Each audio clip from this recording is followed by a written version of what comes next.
Welcome into the DNVR Avalanche Podcast presented by DraftKings Sportsbook. Use code DNVR when you sign up for a new account to get amazing odds boosts every single day. Start things off with a quick little pick of the week for you here. A couple weeks ago I said take the Eagles to win the Super Bowl, and they're in the Super Bowl. I'm just throwing it out there. Might have been wrong about Djokovic, but might be right about the Eagles. Sometimes you get some right, sometimes you get some wrong. That's how it works sometimes with the betting. So Eagles got a decent chance to pick me up on that pick of the week. Stick with it. Maybe you win a little bit of money over at DraftKings Sportsbook. When you use code DNVR over there, you get a $5 bet on any Super Bowl bet, and you get $200 in free bets instantly with a new account and the DNVR code. So get over there, get $200 in free bets so you can have a little bit of fun with DraftKings. Must be 21 or older, Colorado only. Other terms, restrictions, and conditions apply. Void in Ohio. And of course, you can see the show notes down below for details. And if you have a gambling problem, call 1-800-522-4700. On today's show, we're going to answer some listener questions. We'll get to that in a little bit. But we also wanted to take a quick look around the league to start things off. Take a look at the Eastern Conference, see what's going on over there. As I'm going to be honest with you, the Eastern Conference is the better conference of the two if you look at it. Just objectively right now, the West isn't all that good, but not that they're bad. It's just that the East has some juggernauts in it. Beyond that, though, the news of the day, the Washington Capitals signing Dylan Strome to a 5-by-5-year deal after acquiring him. So he's a Capital for a long time going forward here. I mean, that's a UFA, it's a UFA deal that worked out, and once again, you wonder, Chicago couldn't get anything for that guy? Just let that guy wander into free agency, huh? Okay. I mean, player trajectories are weird, right? It's not like Arizona did much with him either. Yeah. Isn't Nick Schmaltz a result of that deal? Is he? I'm pretty sure they got traded for each other. Well, at least they got good value out of him. Right? Schmaltz has been fine in Arizona. Yeah. Totally. It's the way life goes sometimes, I suppose. Not what you want out of a third overall pick, but definitely especially in an all-time great draft. Whoops. But whatever. Can't unring that bell. We can start here since Washington is the news. What do we are Washington legit, or are they pretenders this year? We know they've had a ton of injuries throughout the early parts of the season. They're starting to get healthy-ish. AJ's making weird squinty faces. Well, are they legit in terms of what? Are they? Let's start with, are they a playoff team, which I think they are, but are they a genuine contender in the playoffs? I think they're going to be really matchup dependent. Okay.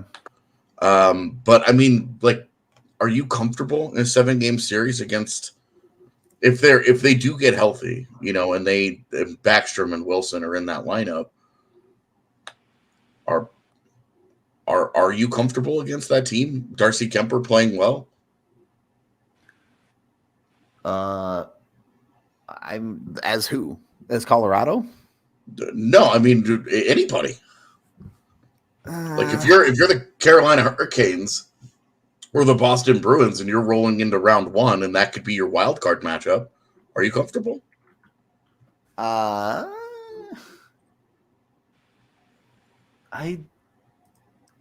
don't think I'm that uncomfortable against them if I'm like Boston or Carolina at the top end. I think you can take them. I mean, Carolina, especially when you talk about when they get into the postseason and they don't have that guy. Yeah. Washington has 2 or 3 of them. That's definitely true. So I'm Washington's biggest problem is it's kind of like Colorado's. Just their health has been a huge, huge factor in where they are right now, but they're not that far out of it. I just don't know if I trust their depth But I guess their depth is playing better than I thought it was. It's a pretty good team. I mean, defensively, if John Carlson's like done. Yeah, I'm assuming Carlson's not coming back. Big loss for them because that's where they're just not very good.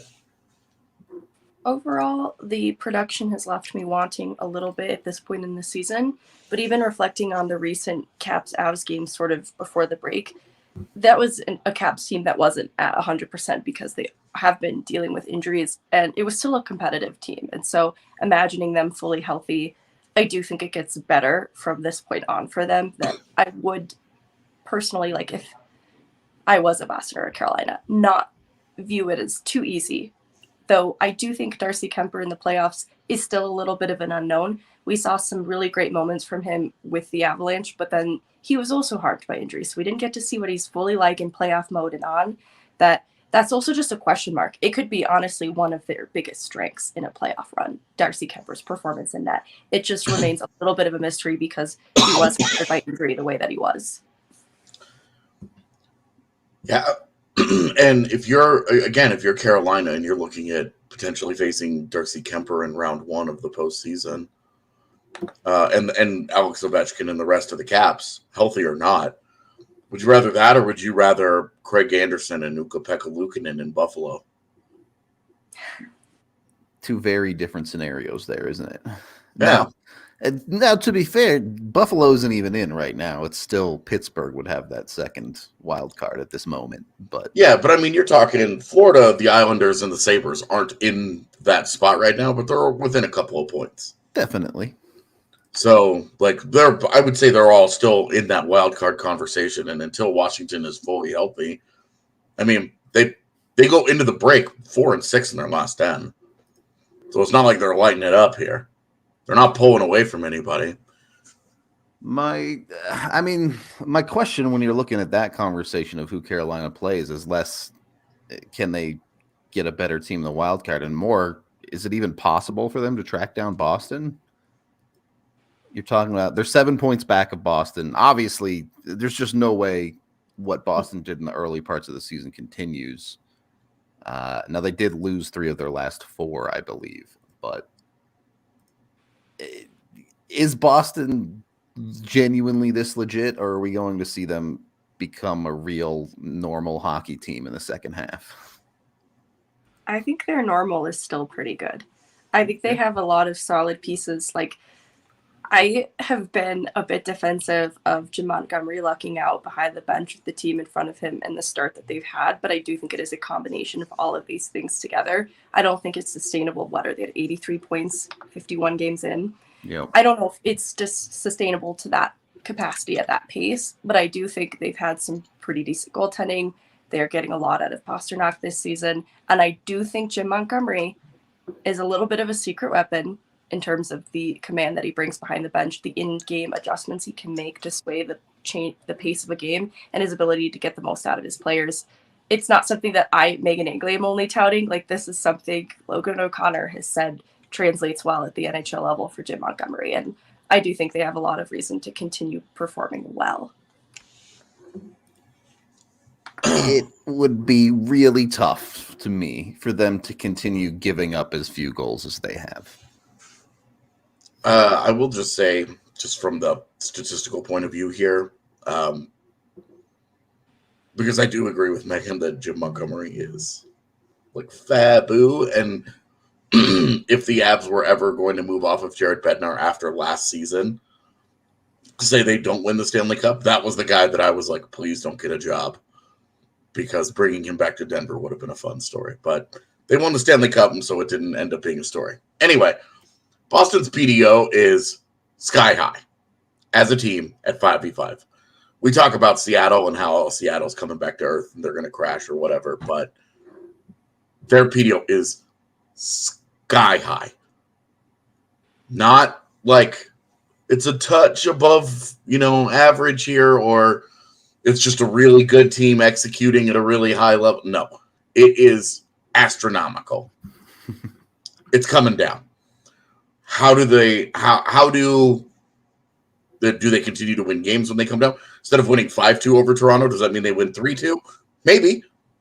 That might just be the difference, is that instead of blowing their doors off in the third period of that game, it finishes at 3-2. Okay, because that will bring it down a little bit. They have been awesome this year. Both of their goaltenders have been very good. It's the goaltending that seems unsustainable to me. Their shooting percentage isn't like crazy. It's still third best at 5v5 in the NHL. It's very good, just not outrageous. Their save percentage, really, it's number one. Guess who's number two? At 5-5? Yeah. I'm asking this for a reason. It's Colorado, guys. Yeah, I mean, I was going to say it's got to be Colorado or like Minnesota. Who else has 130 goals against? New Jersey, I guess, has a really low goals against. Yeah, next is Nashville, Dallas, and the Islanders. Ooh, okay. So interesting. The Central Division. Oh, Winnipeg's at 6, by the way. I will give Meghan credit for probably having gotten that, but she froze, so. She definitely got it. Yeah. What's weird is I don't look frozen on my end.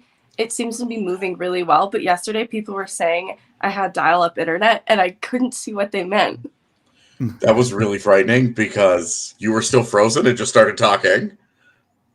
Yeah, your audio works fine. Yeah, your audio is totally fine. All right, so that's very misleading. I apologize to the visual scare. Spooky stuff going on the StreamYard. So, but anyway, about like Boston, yeah, I just think that they are. I think they're a really well built, good team. They're really well coached. They have good players at all levels. They have great players at all levels, having great seasons. Yeah. What more can you ask for? But they just haven't. You can't keep getting 937 at a mark, they right? Just haven't smashed into anything yet. Yeah, they haven't had any problem. I mean, the reason I was down on them coming into the year was because they had major injury issues, and every single one of those guys came back way ahead of schedule. Imagine if that had been Colorado's world. All their guys come back ahead of schedule. Yeah. They would have had a full lineup in mid-November. Where would they be right now? What a nice life that must be. So it's been an interesting year for Boston, but I do think when you are looking at a team that how good are they? They're great. Their underlines are great. They're really good offensively. They're deep at forward. They've unlocked whatever was buried in Pavel Zacha when he was in New Jersey. He looks really good. Yeah. He's dangerous. I mean, they're getting production out of AJ Greer. Like it's like all corners of their organization are finding gems. And this is what you see every year. We talk about there's a couple of teams that just get full of career years. Guys just crush it. Their best players crush it. Their depth players crush it. Their goalies are on fire.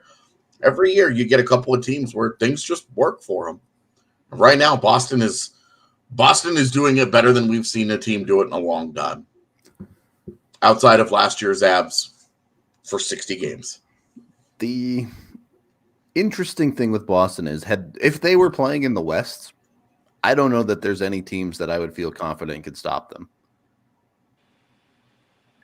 The top of the West just doesn't feel that dangerous this year. But you look at the East, you look at their division in the Atlantic, and you have a very good Toronto team that's significantly far behind them. They did beat them the other night, but everybody likes to meme on Toronto because it's Toronto, but doesn't take away all the talent they have. That's a really good hockey team.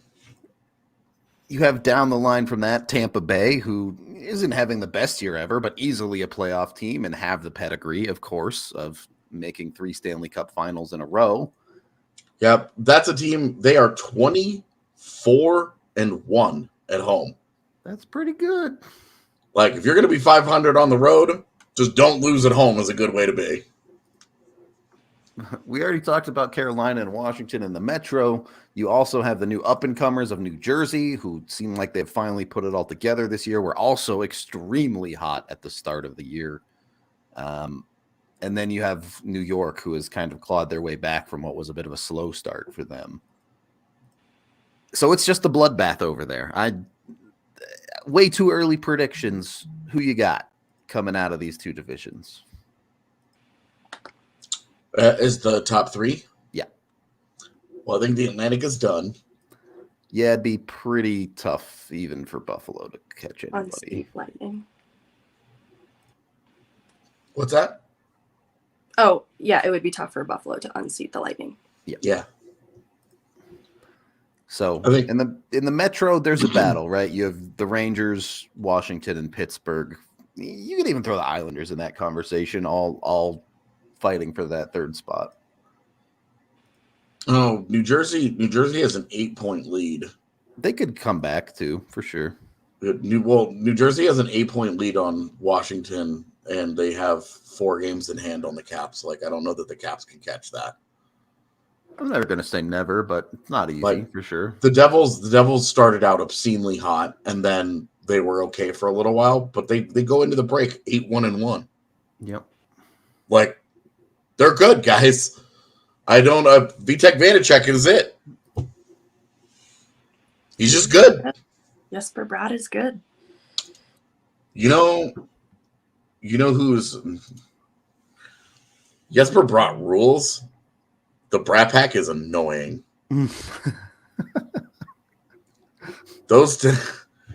Props to those people for one, branding themselves with a funny name, and 2, making everybody else not like them by just being like, Jesper Bratt is the man. The way that gang goes about the internet is how Nuggets fans used to be with Jokic before he started winning MVPs. Shots fired out here. The Jesper Bratt Pack account, that I don't know if there's several, to be honest, but there's one in particular that has been a little weird online. So, co-signed.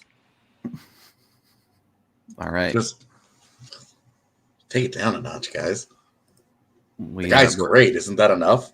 Hard out on the Brat Pack, I guess. Yeah. Cool with actual Brat, not cool with Brat Pack. Yeah. It is certainly fun to see New Jersey's forward core come together entirely, though, as you're obviously getting great seasons out of Hughes, Hischier, and even very solid year out of someone like Dawson Mercer. So, I mean, out of someone like Dawson Mercer, guy was a first-round pick. I get it, but what's he's the still. surprise? I'm saying he's very, very young still. It's only his second year in the league, so relax. The fact that he's consistent is good. I will say it's their pursuit of a guy like Timo Meyer and having a guy like an Alexander Holtz just like sitting in their system is like it's a little scary. Yeah, sure. Like all right, they go and get Timo Meyer and find a way to keep him. I mean, I think they have some question marks on the back end. Obviously, Dougie has been great for them. That's my man. You get beyond that. I know you and I, AJ, both do really like Severson, but his point production is way down this year. He's not played very well this year. He's been really iffy. That guy is playing himself into an undermarket deal in Colorado next year. And then things beyond that get hodgepodge pretty quickly. Obviously, ex-Av Ryan Graves down there. The Avs fans should be well aware of his limitations. And his upside. I mean, come on. He's a good player. Sure. I'm not saying he's bad, but I'm looking at them defensively and wondering if their depth holds up in the playoffs. Oh, wow. And Vanacek. Obviously, goalie can solve all problems. But the guy has been a top 10 goaltender this year, and Washington was like totally fine moving on from that dude. So did they mess it up, or is another shoe about to drop? I have to watch the rest of the season to find out. Yeah, and that's where just lack of trust. I don't know if anyone else watched the all the YouTube videos that are joking about the NFL being scripted lately, but if the NHL was scripted, what would the season finale be? That's a good question. I mean, what's motive here? let's see. Who's the biggest draw? I mean, if the NHL was scripted, Toronto would stop losing the first round, right? Like Good point. that'd have to be a thing. No, because if it was scripted, they would get out of the first round and then they would lose to Boston again. Yeah, sure. In round 2. That's on. We're on track for that. We're good. Yeah. Maybe it's been building towards a redemption arc for Toronto. Like all these years of loss, it's going to culminate in this incredible moment. The 60-year storyline coming together for Toronto. I'm here for it. Whoa. I'm cool with them beating Tampa Bay in the first round, but they're going to lose to Boston in round 2. They're not slaying all those demons. That's too many demons. Either way, maybe what the NHL script writers need is a little bit of Breckenridge Brewery, the official beer of DNVR. You can get yours at your local liquor store anywhere in the country, but we got a special thing going on with Breck Brew right now. They're giving away an amazing ultimate game day experience where you can get tickets to an Avs game in the 5th row. All you have to do, go follow us at DNVR Avalanche on Twitter, go follow Breck Brew on Twitter, and be sure to enter at the link that gets tweeted out from the account. It's a great deal. It's amazing seats. It also comes with Club Lexus access. You get 2 free DNVR shirts. You get free parking at the arena. It's just a dope experience all the way around. You can't go wrong with it. If you're the Nuggets are also doing this, by the way. You can enter for a Nuggets game if that's your thing too, as they're obsessed with their courtside fits right now. What hockey doesn't really have a courtside fit thing, do they? There's just one rule: don't put your beer on the glass. That's true. Don't put your beer on the glass. The closest thing to a courtside fit that I've seen in the NHL is the Green Men that used to go to Vancouver penalty games. Box guys, yeah. Pesky. So you can do that and start throwing waffles into the penalty box at people. That's the play. Their antics are fun. Go check it out on Twitter. Again, DNVR Avalanche and Breck Brew combining for that one. And then when you're lazy and you don't want to go outside and do things, don't do that, but do Jive Hive instead. They'll deliver your weed directly to you wherever you may be in the Denver metro area. You do have to enter your address, make sure they got you covered, but they have you completely covered all the way with whatever you might need. Jive Hive will bring you your buzz. It's way better than going to the dispensary. You don't have to deal with all that stuff. I know, AJ, you're one of the people who finds it super awkward to go in there, and I don't blame you at all. It's just a hassle that you just don't need anymore. That's all. You can go to Jive Hive at JIVEHYVE.com. You can get it delivered ASAP, or you can schedule it in the future. So if you know you have some time, maybe tonight, maybe tomorrow, where you're going to want a J to smoke, they'll bring it right to you. It's literally the smartest idea I've ever heard. I don't know anything better than bringing people their own weed so they can just stay on their couch and be couch locked. It's the best, especially with all of the snow we've been getting lately. So again, go to jivehive.com. That's JIVEHYVE.com to order today. They serve Aurora, Greenwood Village, Monument, Fountain, and various areas of El Paso County. So make sure you put your address in and see if they deliver to you. Second period of the DNVR Avalanche podcast presented by DraftKings Sportsbook. Do you guys have anything you specifically wanted to touch on with the East, or should we move on to listener questions? I mean, why is it so much more fun out East than out West? Like, you're mediocre, like, trying to get their team. Like, Buffalo is 10 tons of fun. Everybody likes watching a Buffalo game. You know, Florida is still fun to watch, even though they're not last year. And Ottawa is a good watch. The Islanders are brutal. Don't watch them. They're not fun. I guess having good teams is fun. That's what I would say. Well, like on the other side, in those same places out West, you have Nashville, St. Louis, Vancouver. Stinky. None of those are good teams. Yeah, well, and then at the bottom of the West, you have San Jose, Arizona, Anaheim, and Chicago. Which are beyond not good. And I put like Vancouver's really in that group, accidentally, but in that group. They're only 2 points ahead of San Jose, and they're 6 behind St. Louis. So I have Vancouver in the wrong group, but they're at least an interesting watch this year with, Tyler Myers in full chaos giraffe mode, and who's their goalie on any given night.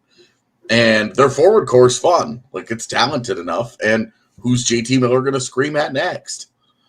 Like, there's at least some intrigue there, I guess. For all the wrong reasons, maybe. But Yes. You're not tuning in because you're like, Buffalo, you tune in, you're like, I don't know what we're going to get, but I'm pretty sure it's going to be entertaining. Vancouver is kind of like, it's a lot of the, I'm enjoying others' misery here. The train wreck you can't look away from a little bit. Yeah, like, I want to be able to say I was watching when this thing snaps in half. See, the fans sent Bruce Boudreau a Bruce There It Is jersey. Oh, It's beautiful. That's nice. That's such a cool relationship that developed. Yep. For a guy that was there for like barely Not that a year. long. Yeah. Okay, Megan. it's kind of been said, but the understated fun that is Buffalo that the East gets to have. Like the top 4 in East and the top 4 in West in each of the divisions are actually all pretty fun. But I'm still like not sure what to make of Minnesota in the West, to be honest. But like overall, general fun, pretty fun. Buffalo, though, like Craig Anderson still being a viable goaltender and then getting the absurd level of production that they're getting from Tage Thompson has been overall a very entertaining storyline. Where would the West be without expansion? What would the Pacific Division be if Vegas and Seattle were? If they still existed, but they weren't in the Pacific Division. It'd be an aggressively mediocre LA and Calgary. And Edmonton? Like, I think Seattle's a low-key fun story, too. We're all expecting, I guess I'm expecting... Yeah, I'm expecting a big crash there, but also like good for them. Last year was tough to sit through. It just wasn't a very interesting brand of hockey that they got introduced to, even though it was more of like a proper franchise, like expansion franchise experience. Like the fan base is really taken to it, and it's great. It's great for those markets that they get good hockey as quickly as they did. Help turn them into viable hockey markets. It took such a long time for Nashville and Columbus to break through and be like interesting. Columbus, it was close to a decade. And it didn't last long. It sure didn't. Seattle's weird to me, right? Because I do think it's interesting. I do think it's fun. I do think it's not going to last. Can they get? I guess they're getting reasonable goaltending out of Martin Jones, but I just have no faith there for that to continue. And we've seen Philip Grubauer be a disaster for them. True. Was there a question? There wasn't. I was just getting to the point of if you had to pick one spot to overcome a problem, goaltender's a tough spot to overcome. Well, and LA's got the same thing. Vegas, to a lesser extent. Logan Thompson started up here, and it's just been a slow drip down. Hasn't been like a drastic, he's fallen off the table. It's just more like, hey, this guy just really wasn't ready to be a full-time NHL starter yet. Honestly, but he's held his own. That's just the case for a lot of the West, isn't it? You look at Calgary and Vancouver, and they haven't gotten the years. I know, that Demko ended up getting hurt, but Markstrom has not been the guy that Calgary had hoped he would be. Having the worst season of his entire NHL career right now. Yep. So maybe that's it. Maybe the West just needs better goalies and things would be more fun. I like that you were like, any final thoughts on the East? And I'm like, let's talk about the Kraken. Not the East at all, but hey, a coast is a coast, all right, as far as Colorado is concerned. Anyway, we can get to our user questions here. Very important one here, very deep cut from Luke, who asks, what would the name of the Denver-based USHL team be if DNVR ran it?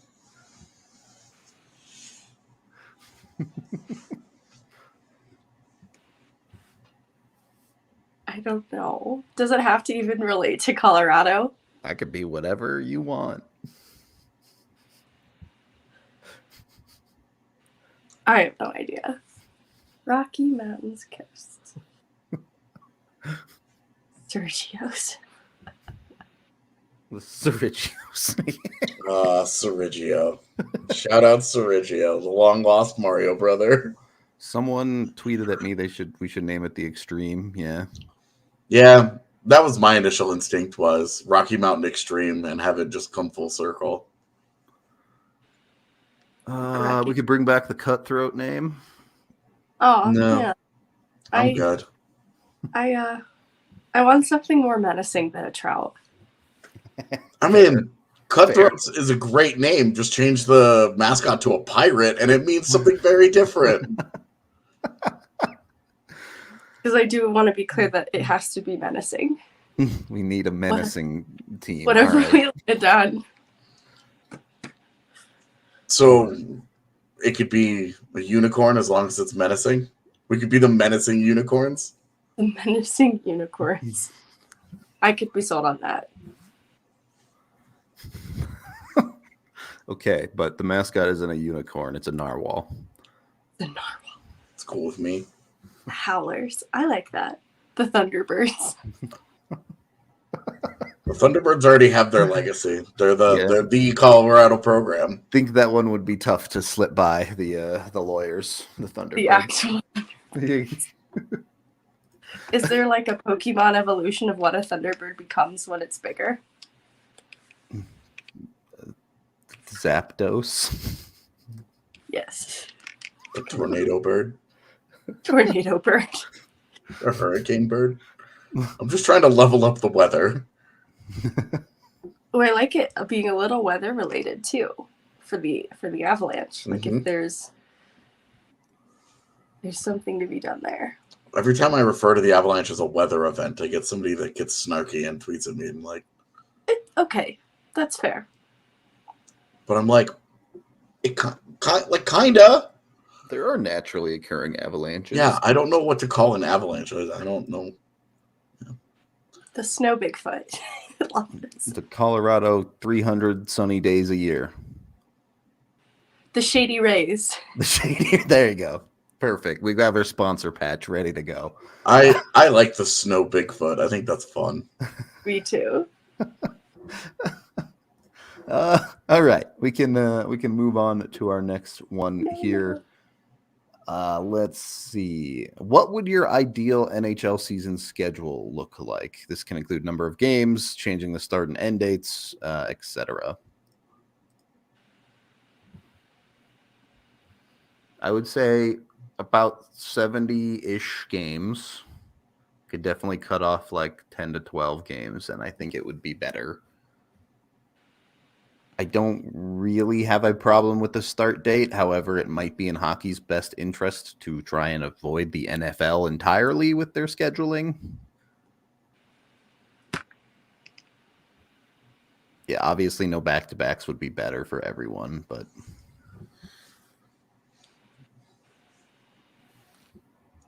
I think 66 game schedule.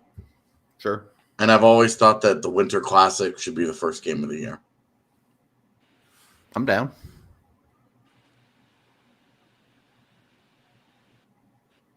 Megan, what you got?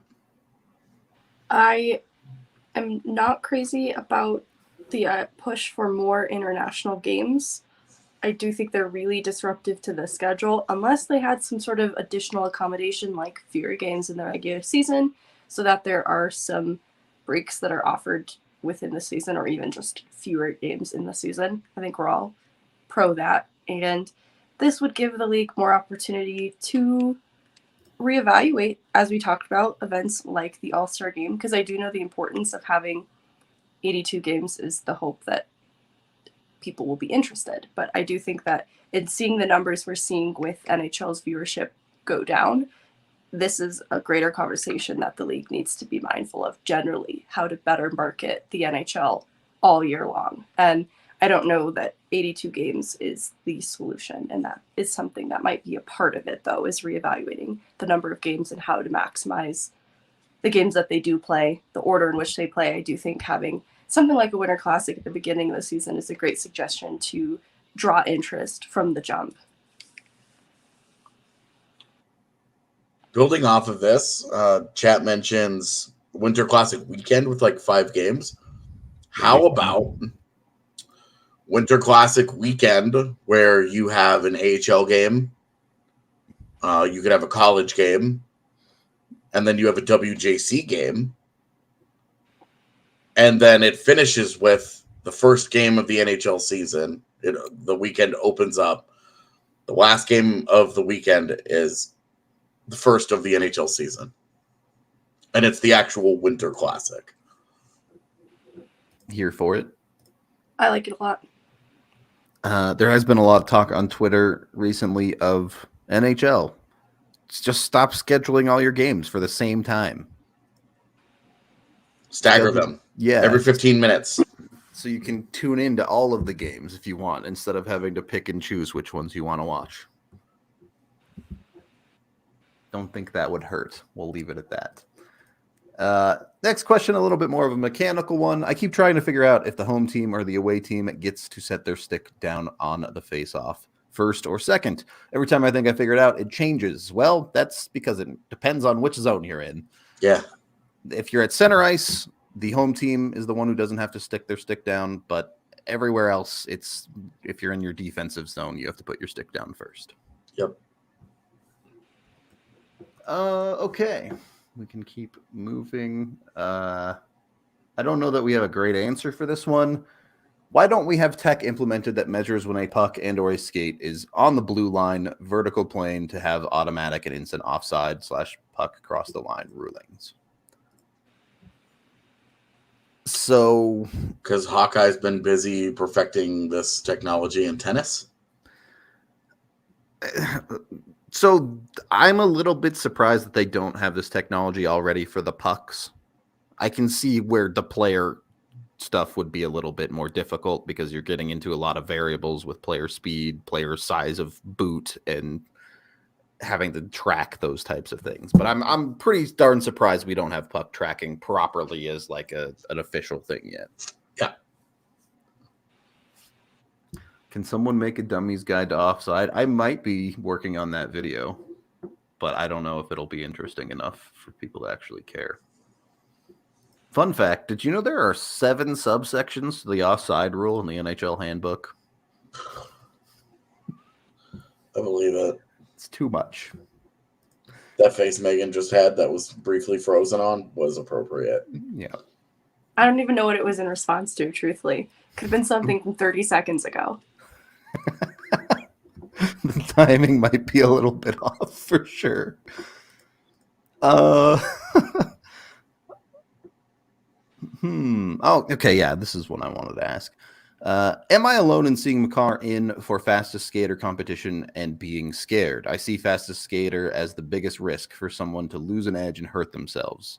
It's a stupid contest, IMO. I think it's a great contest. There's absolutely always the threat of injury, but I'm good with it. Yeah, me too. I just want him to win. If you're going to do it, win. Don't lose to punk-ass Dylan Larkin. You have to draw the line somewhere, right? Like, there's risk of injury every time you step on the ice, whether it's morning skate or a practice or whatever. You can't live your life in fear.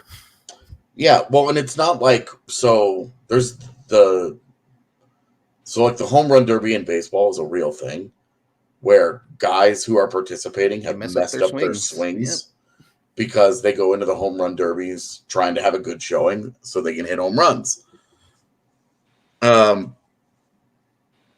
just no like history of this, of it. And hey, there's no history of it until it happens, right? Could a guy go out there and totally lose an edge and go into the boards and destroy his entire career? Like, yeah, it could totally happen. But I don't think these guys, like, they're competing in it, But I don't think that they're going so all out that they're going to do that, right? Like, I don't know. For me, I guess I'm just not worried about it. If it happens, that's awful, and I don't want that to happen to anybody. But I'm not gonna fret over, Nathan McKinnon participating in the whatever splash shot, whatever could, hurt a wrist or a shoulder or something. You just never know. These attack them. Yeah, exactly. An alligator could attack them. Yes, perfect. See that event never come back real fast if that happens. No. I take it back. I don't even speak it into the universe. Shout out Clint Barmas. Sometimes you're a pro sports player and you get hurt falling down your stairs. Carrying deer meat. May or may not have been drunk carrying deer meat, but What's this about, a driveway? Or snow blowing your driveway. Okay. Too soon. Great segue into our next question. It will always hurt my heart. It will always be too. Rudo, you need a different video behind you because this guy keeps missing the thing right there behind your shoulder, and it's driving me crazy every time he misses it.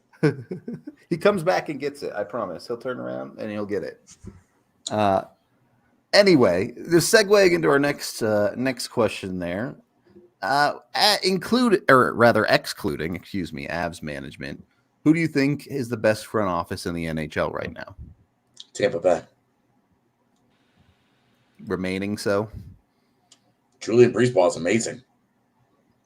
Hard to argue with that one, to be honest with you. Steve Yzerman set him up amazingly. Yep. And Julian Breezeball has been fantastic since. They got rid of Ryan McDonough, and they bring in a dude. I don't even know where he comes from, and, that's not saying a lot, right? I mean, I'm not like super well versed on on all 32 systems in the NHL, but they lose a guy in Ryan McDonough. They need help on their back end, and they end up finding a guy named Nick Perbix.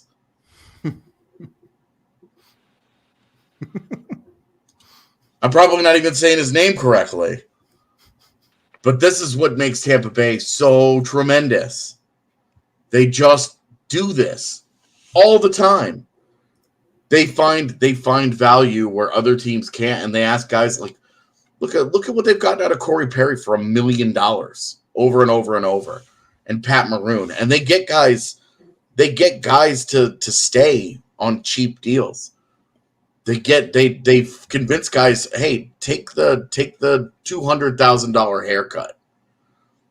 Now is that because of how the taxes are in Florida? Is that why the guys are willing to do it? I don't know. But maybe they just use that advantage really well. But they do a tremendous job of getting great value on all of their contracts. And every time they have to fill something, every time it's like, oh, they need help, with this area of it, they might pay through the nose for a guy like Brandon Hagel, but making $1.5 million. That guy has 41 points in 48 games. And I hated that trade last year. I hated it. He was not good for them in those playoffs either. And he's been great for them this year. And you just look at having Andrei Vasilevsky is wonderful. He's amazing. He's legit the best of this generation. He's incredible. He's going to be in the Hall of Fame. He's probably going to finish as a top 2 or 3 goaltender of all time. He's insane. But they do just an unbelievable job of getting value out of that roster. I'm curious how it continues now that they've given the huge deals to Chernak and Sergachev and Cirelli. What happens now will be interesting. But they're probably just going to find the next Nick Perbix. They're just going to keep finding these guys and the Ross Coltons of the world. These guys are just mid-round picks that they turn into functional quality NHLers. Tampa Bay is incredible. Any counter argument, Megan? Are you on the Tampa train too? I don't feel like I have spent enough time evaluating other front offices, but I will shout out Dallas for the Jason Robertson contract. I feel like that deserves at least a nod, but I don't know that I could endorse it as one of the best in the league. That was just some of the best maneuvering I've seen. It was certainly a steal the second it was signed. Other than that, I feel like I would need a second to reevaluate all the other teams alongside it, because I think Colorado is up there in that conversation completely, but I don't want to view it through an Avalanche tinted lens until I've looked at other front offices and contracts recently. Fair enough. What I think is interesting about Colorado's front office is they might have just accepted the fact that they haven't been very good at drafting and said, we're going to use draft picks as our primary capital. We haven't been good at this. We trust our pro scouting to be able to make use of these picks to get us NHL players that can fit for us and can stay for us. And so they're aggressively moving picks at a rate that they never have before, while still properly valuing first rounders and being like, we really don't want to do that unless it's a big, big, big move. The thing is, I think they have gotten better on the drafting side too. You look at, obviously the first round they've been very successful in, but you look at guys like Connor Timmins. Now, obviously they ended up moving on from Connor Timmins and worth it. You look at someone like a JLF, who I think people are very high on going forward. You feel better about their drafting than you did 5 years ago. I'll put it that way. Do you? I do. Because JLF is nothing right now. I mean, he's just a prospect, is what I'm saying. I hear you. I don't mean to say he's nothing. That's rude, but JLF feels significantly closer to the NHL than any of their mid-round picks had 5 years ago. I will say, like, pick falls to third round, and there's at least potential NHL upside there. And this is in 2 pro seasons that you can see that realization. I don't think that's half bad. Not that it's been great. I'm just saying it's better than it was.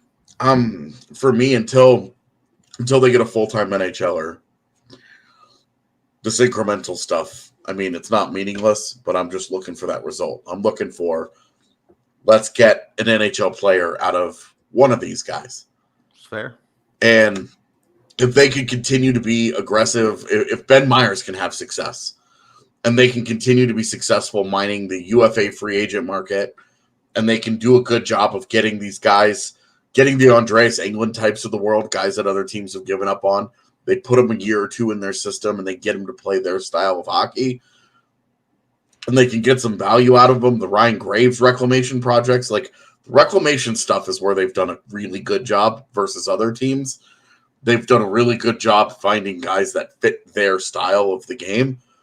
The drafting continues to be a problem, and it feels like they just accepted it, and we're like, we're going to move on from our picks. And we're just going to, because teams value, because for it's like a 6% chance or something, you get a guy, an NHL player, a real NHL player, out of a third round pick or lower. Quite low. And for a 6% chance, you take 2 third-round picks every single deadline, and you turn it into a guy that helps your defense for the next 4 years. Like, sure, the Avs aren't close to that, but I love the draft. I love the draft and development stuff. I love how hard it is. I love how interesting it is. I think it's great. Colorado just hasn't been very good at it outside of its high picks, which they have done an immaculate job with. And if you're going to be good at drafting, that's the part you want to be good at. Yeah. I don't disagree with that. I do feel like the window for evaluating how the most recent pool of prospects is performing is one that we're still in. I think it's difficult to evaluate. Like, I think the best we could is the outcome of a Bowers and a Cow. Those do not seem like they have gone to expectation. I think that's fair to be critical of. But then I do feel like there's this other phase in the Alausen, the potentially Sample Rantas, that's where Foodie fits in, that we're evaluating them. And they are in a point where you want to see them make the leap, but also it's a little soon that they have some allowances to see those prospects become something. And there's concern there too. I don't know if Sample Ranta makes the leap to the NHL or not. Oscar Alausen, thankfully, is so early into this process that I think it's just too soon to evaluate this pool of prospects. And this is the one ushered in more recently in the Wade Klippenstein era that I feel like it does warrant kind of a fresh page, but we won't be able to evaluate it right away. We're in the middle of it. And there's a lot of concerns that still remain there. And that's totally fair.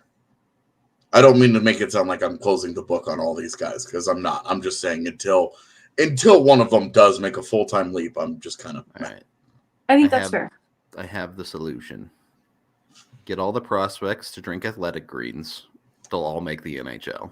It's that easy. All right. Athletic greens will take care of you genuinely, though. Lots of athletes use it as part of their daily routines for workouts to get their immune system boosted and things like that. So go check them out today. You can go over to athleticgreens.com/avalanche to order today. And when you do, you get a year's supply of vitamin D to go along with it. Athletic Greens, it's a daily supplement. It's just one scoop in your cup of water. You can do it every morning, whenever you want to do it. And it'll get you with 75 different vitamins and minerals, a bunch of adaptogens, and all sorts of other good stuff to make sure you're up and running at peak physical condition. So jump on it. Go over there with Athletic Greens. Take control of your health today. Go to athleticgreens.com/avalanche to order. Also brought to you by the people over at FOCO. They're the leading manufacturer of sports and entertainment merchandise with all sorts of stuff, including apparel, accessories, toys, collectibles, novelty items, and more than that. They also have the best officially licensed gear for all sports and fandoms. You got to check it out. You got to go take a look at all the crazy stuff FOCO has, whether it be for the Avs or the Broncos or teams not even from Colorado. They have you covered with a bunch of awesome stuff. So jump on it today. Use the DNVR code over there and you get 10% off your order at foco.com. Third period of the DNVR Avalanche Podcast presented by DraftKings Sportsbook. Gonna get into some wacky questions now. Who would you take first overall if cartoon characters became hockey players in the draft? Any generation, any show. Could you repeat that question? All cartoon characters in history are in a fantasy draft. Who are you taking first overall? And the correct answer is Goofy.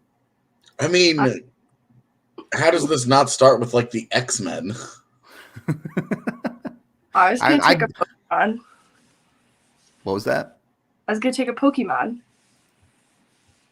Yeah, I've kind of assumed like superpowers and actually murdering people were off limits. Well, because I'm like, you could have the actual Nightcrawler instead of just having the facsimile that Cale Makar regularly provides. You just have actual Nightcrawler teleporting the puck from one end to the other. So now we're banning superheroes. Are we banning Batman gadgets too? Can you come up with some hockey gadgets? Abide by the rules of hockey, I assume. Oh my god. No outside material. So we went from all cartoons ever to suddenly having some pretty big limits. You can still use Nightcrawler, he just can't use his powers. I mean, Wolverine's Canadian. Yeah, I don't know how you like get the metal out of his bones either. That one would be a tough fix. He'd just run people over. Do you remember the Wild Thornberries? I do. I think his name was Donnie. Yeah, the wild child. Yeah, that was Donnie. Yeah, I think him. Purely from memory, his face kind of reminds me of Mac Kachuk. Mac Kachuk. You see, yeah. See, I would take Bart over Lisa.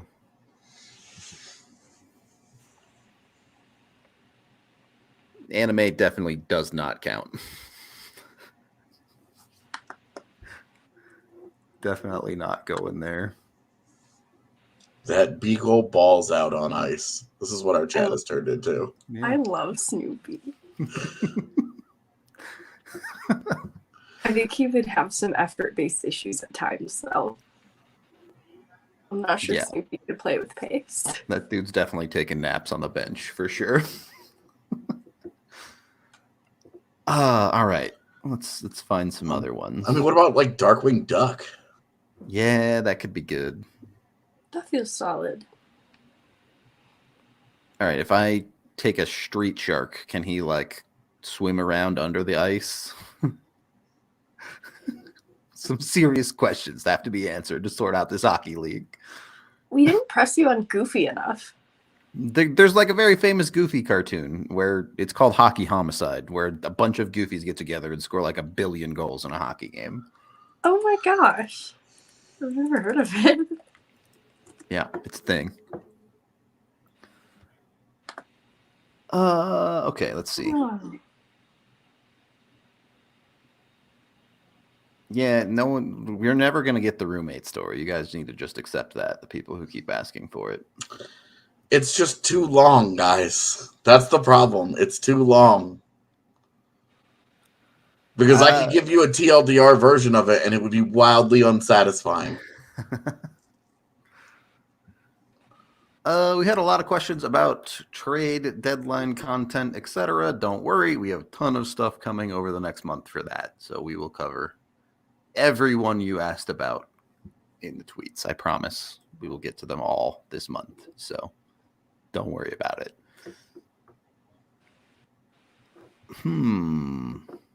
I don't know, chat. You got any questions? I think we answered most of the good ones on the Twitter. If chat has any live questions, we can answer a couple of those while I look through the rest of these. If knives are unavailable, would you use ninja stars, Megan? Yes. It's not about the weapon itself. It's about what it represents. About what it represents. You protect it at all costs. All right. Good to know. Any sharp object, be on the lookout. Anything is a weapon if you try hard and believe in yourself. I don't even think you have to try that hard. When you look at the next wave of up-and-coming teams, who are 2 future contenders and 2 pretenders? I'm going to say Ottawa is a pretender. I'm going to say for the moment, Montreal is a pretender because I just don't see it yet. I don't see the star there. Sure. Because if it's Nick Suzuki, that's not good enough. Mm-hmm. If Slavkovsky develops into the monster that he could be, then that's good enough. So I guess Montreal, I guess like Montreal, consider me as like we'll wait and see, but right now I don't see it. And this conversation changes a ton depending on who wins the Bedard lottery. Yeah, it does. For the legit ones, it really does. Because like Chicago has nothing at the moment. Like Kevin Korchinski right now is the face of their rebuild. Okay. Yeah. Arizona, like it's like Logan Cooley. Like, all right. Yeah. I don't buy LA. Personally, I think this is where they top out. Their young guys just haven't gotten that much better. I mean, Byfield in particular, right? It's just not. Byfield, Turcotte, Brent Clark. Like, it's still early, obviously, for all of these guys, except for maybe Turcotte, which feels weird because it was only 4 years ago. But he's done so little since then. But like with the Kings, like you look at the majority of their big contributors. Where's the guy taking over for Anze Kopitar? Where's the guy taking over for Drew Doughty? Yeah. You know, those guys are Anze Kopitar is 35 years old. You know, Phil Deneau is a good player. If he's your 1C, you're not going very far. Fair enough. You know, like I guess I just don't. LA did a really good job of building a really good farm system, and they've done a really poor job of translating that farm system into an NHL team. And that's where I'm looking at it, and I'm like, I would rather do it the way Colorado did it, where you only had a couple of star caliber of guys, but they all became stars. And you had to figure out the rest of that. Whereas LA is like, yeah, they've gotten good players. Adrian Kempe is a nice player, that was an internal development guy. It was their own draft and develop. They've got good players dotted all over their roster, but where's the next level? And I just don't see it. And so I'm just consider me like a hardcore hater of the Kings, I guess, because I just don't see where they go from here. From the chat, we have a question from Rusco here who asks, if you had to demote an Av to promote an Eagle, who would they be? It would maybe be Ben Myers, which I don't know if he counts as an Av. He's on the roster, so I mean, technically he's not at this second, but he is. And honestly, that's like, if I'm being prompted to do this, I'm still not entirely sure that there's a better solution. I would just like to see Shane Bowers get a chance actually at the NHL level. So no hate to Ben Myers, just that would be the motive behind that move. You can keep Myers down, you can put Mulligan down too, and then you can get Bowers and Foodie. Let's go. I will say too, so like Bowers, they have not been comfortable playing him at center in Loveland very much, but they have been running with this more recently, which I'm encouraged by because that is better for his flexibility and his path back to the Avs, if there ever was one, if he can play at center. I know technically he can and should be able to do that. They just haven't given him a lot of chances to do it with the Eagles. Even Cronin has said he's preferred him on wing, but I'm glad they're giving Bowers a chance at center. Hopefully it points to priming him for a potential call-up in the future should they need him. We can hope. Weird question. How do you guys pronounce pho? Pho. I also thought it was pho. Okay. So we're all in agreement then.